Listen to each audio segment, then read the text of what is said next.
നമസ്കാരം. ഭാരത് ലൈവിലേക്ക് സ്വാഗതം. കേരളത്തിൽ അടുത്ത കാലത്ത് ഏറ്റവും വിവാദമുണ്ടാക്കിയ ഒരു ബസ് ഉണ്ടായിരുന്നു. നമ്മുടെ മേയറമ്മയുടെ ബസ്സല്ല കേട്ടോ, മുഖ്യമന്ത്രി പിണറായി വിജയന്റെ ബസ്. നവകേരള സദസ്സിനിടയിൽ മുഖ്യമന്ത്രിക്കും മന്ത്രിമാർക്കുമായി നിരത്തിലിറക്കിയ ഒരു ബസ്. ഈ ബസ്സിനെ സംബന്ധിച്ച വലിയ തർക്കങ്ങളും പ്രശ്നങ്ങളും അന്നുണ്ടായിരുന്നു. ഈ ബസ് സാമ്പത്തിക പ്രതിസന്ധിയിലായ കേരളത്തെ വീണ്ടും കടക്കണിയിലേക്ക് തള്ളി വീഴ്ത്താൻ പറ്റിയ ബസ്സാണ് എന്ന തരത്തിലുള്ള വാർത്തകൾ വന്നിരുന്നു. എന്നാൽ അന്ന് മുഖ്യമന്ത്രിയും മന്ത്രിമാരുമെല്ലാം സംസ്ഥാനമൊട്ടാകെ സഞ്ചരിച്ച ബസ് എന്ന രീതിയിൽ ഈ ബസ് മ്യൂസിയത്തിലേക്ക് അയക്കും എന്നൊക്കെയാണ് AK ബാലൻ അടക്കമുള്ളവർ പറഞ്ഞിരുന്നത്. ഏതായാലും ഈ ബസ് മ്യൂസിയത്തിലേക്ക് അയക്കാതെ കുറെ നാൾ കട്ടപ്പുറത്ത് കിടന്നു. അതിനുശേഷം ഈ ബസ് എടുത്ത് കോഴിക്കോട് ബാംഗ്ലൂരു റൂട്ടിൽ സർവീസ് നടത്തി. ഗരുഡ പ്രീമിയം ബസ്സായിരുന്നു ഈ ബസ്.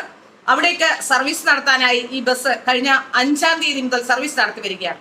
ഏതായാലും ഇപ്പോൾ ആ ബസ് കട്ടപ്പുറത്തായിരിക്കുന്നത് KSRTC അധികൃതർക്ക് ഒരു തലവേദനയായിരിക്കുന്നു എന്നാണ് മനസ്സിലാക്കാൻ സാധിക്കുന്നത്. KSRTC അധികൃതർ ഇപ്പോൾ ഇത് നിരത്തിൽ നിന്നും പിൻവലിച്ചിട്ടുണ്ട്. 2 ദിവസത്തെ അറ്റകുറ്റപ്പണികൾക്കായാണ് എന്നാണ് പറയുന്നത്. ഏതായാലും ഓൺലൈൻ ബുക്കിംഗ് അടക്കം നിർത്തിവെച്ച സാഹചര്യമാണ് ഇപ്പോൾ ഉള്ളത്. ഏതായാലും പിണറായി വിജയൻ ഉപയോഗിച്ച ആ ബസ് ഇപ്പോൾ കട്ടപ്പുറത്തായിരിക്കുന്നു എന്നാണ് മനസ്സിലാക്കാൻ സാധിക്കുന്നത്. ഈ ബസ്സിൽ അല്ലെങ്കിൽ തന്നെ വലിയ തണുത്ത പ്രതികരണമാണ് ഈ ബസ്സുമായി ബന്ധപ്പെട്ടുണ്ടായത്. 1171 രൂപയാണ് കോഴിക്കോട് നിന്നും ബാംഗ്ലൂരിലേക്ക് ഇതിന്റെ ചാർജ്.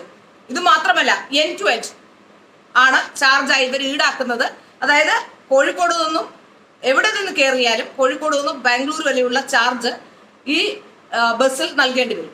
ഈ ബസ് മുഴുവൻ സർവീസ് നടത്തിയാൽ ഇതിന് 65,000 രൂപ മാത്രമാണ് വരുമാനം ഉണ്ടാക്കുന്നത്. 2 സൈഡിലേക്ക് മുഴുവൻ സീറ്റിലും യാത്രക്കാരുണ്ടായാൽ 26 സീറ്റാണുള്ളത്. ഇതിൽ 2 സൈഡിലേക്ക് മുഴുവൻ യാത്രക്കാരുണ്ടായാൽ 65,000 രൂപ കിട്ടും. അപ്പോൾ എന്നാൽ ചെലവ് വരുന്നത് 35,000 രൂപയുടെ ഡീസൽ ചെലവുമുണ്ട്.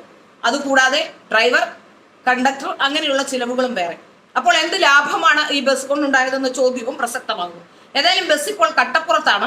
ഈ ബസ് ഓരോ സ്ഥലത്തും നിർത്തിപ്പോകുന്നു എന്ന് നമുക്ക് മനസ്സിലാക്കുന്നുണ്ടെങ്കിലും എവിടെ നിന്ന് കയറുന്നോ അവിടെ നിന്നും ബാംഗ്ലൂർ വരെയുള്ള ചാർജ് ഈടാക്കുന്നത് കൊണ്ട് തന്നെ ഈ വലിയ ഭാരം ജനങ്ങൾക്ക് താങ്ങാൻ കഴിയുന്നില്ല. അതുകൊണ്ട് തന്നെയാണ് ഇതിന് തണുത്ത പ്രതികരണം ഉണ്ടാകുന്നത് എന്ന തരത്തിലുള്ള വാർത്തകളും പുറത്തു വരുന്നുണ്ട്.